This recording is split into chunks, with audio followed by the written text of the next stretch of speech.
Well, folks, how's it going? Got a little review for you tonight. Not a big one, because it was a very obscure film. The film in question is called Uzumaki. I think that's how you pronounce it. It's a Japanese film made about 20 years ago or so. And it's a strange old film, I tell you. It's all shot in a very strange light, very strange colour grading on the. It's a sort of green hue to the whole thing.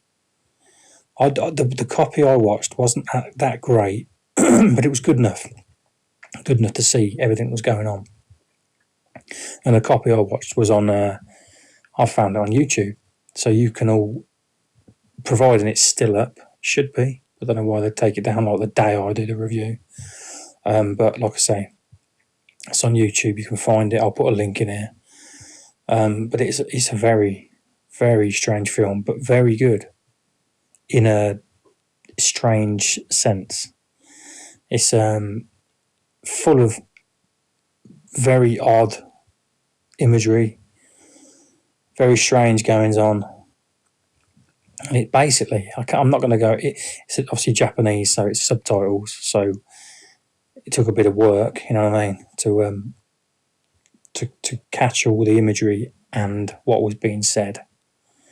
But it was basically about this girl was sort of narrating it from the start, and she was telling you about this town she grew up in and the odd things that happened there. Pardon me. I've got a bit of a cough, sorry. Pain in the ass, but there you go. But yeah, she's telling this story of strange things that happen in the town she grew up in. And it is very creepy, but there's a few moments where there's this really like cheesy music, really sort of animatronic music, sort of like little bits they put in here and there, but it must be a Japanese thing. That must be like totally in keeping with how they make films in Japanese, you know what I mean? But it felt completely out of place. It was almost like a comedy film, like sort of, I don't know. I can't even explain it. When you're watching it, if you watch it, I think you'll know the bits I mean. And it kind of took me out of it for a minute, made me sort of laugh, thinking, why would you put that sort of music into this film? But yeah, you'll know. But beyond that, it's good. It gives a very strange take on spirals. And what happens is that certain people in the film that live in this town start becoming obsessed with like spiral shapes, like snail shells, things like that. Everything that's got a spiral in it, they become obsessed with it. To the point that one of the fellas in it's the dad of the boyfriend of this girl that's narrating it. He kills himself in a washing machine, and he becomes sort of elongated and wrapped around. When they open the top of it, he's like in a spiral shape.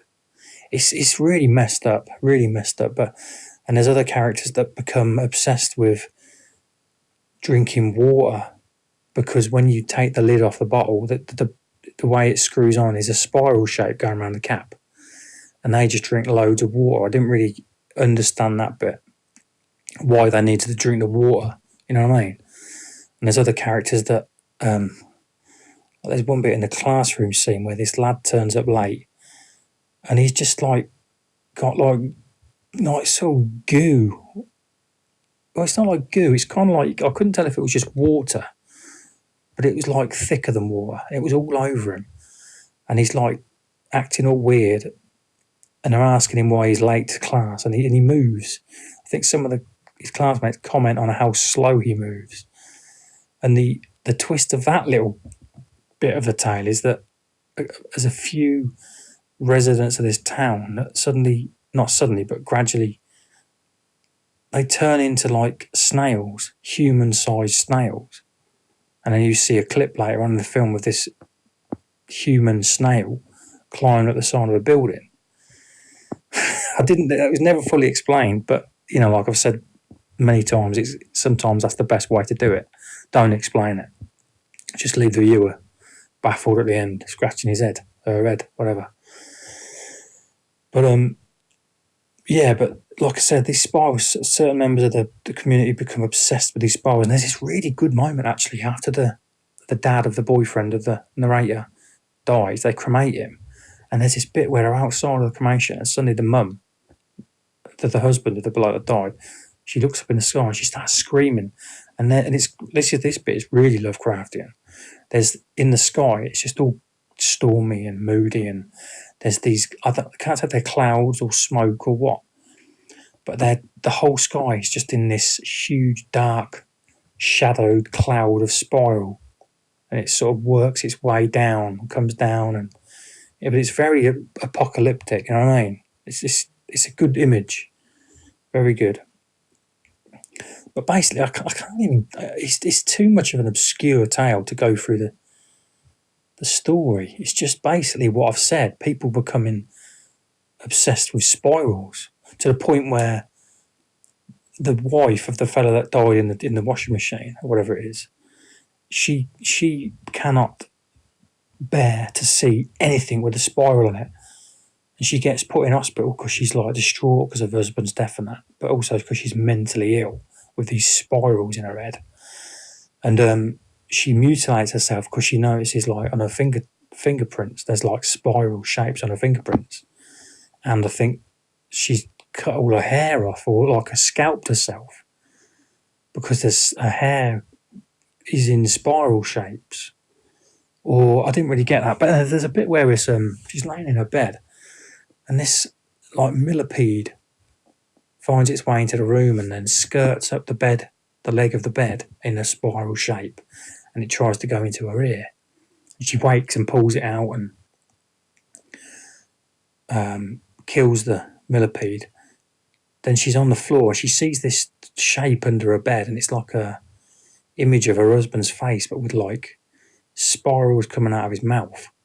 And he's telling her that he's saying there's a spiral in your head.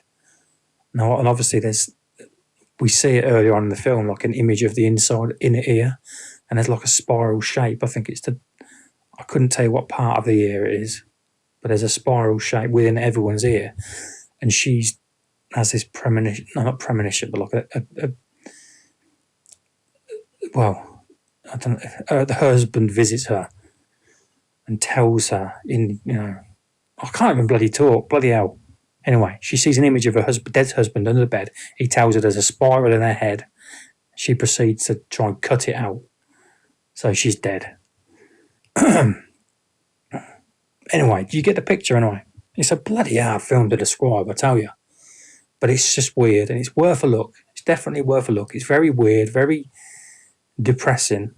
Like I said, in the image of the whole film shot in a dirty sort of bleak green sort of hue to it. You know what I mean? It's very, very depressing, but very, very strange and very weird, and that's what we like here, isn't it?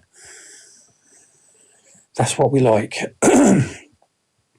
I think I'm going to leave it there, to be honest. I just wanted to, let you know this film was out there, give you a rundown of what it's about, little few things that happen in it, and if you want to go and watch it, I'll put the link in the description. It's on YouTube. Go and watch it. Be freaked out. Have fun. Don't be too depressed. And don't blame me. All right, go and check it out anyway. Thanks for listening to my little sort of review, and I'll see you next time. Cheerio for now.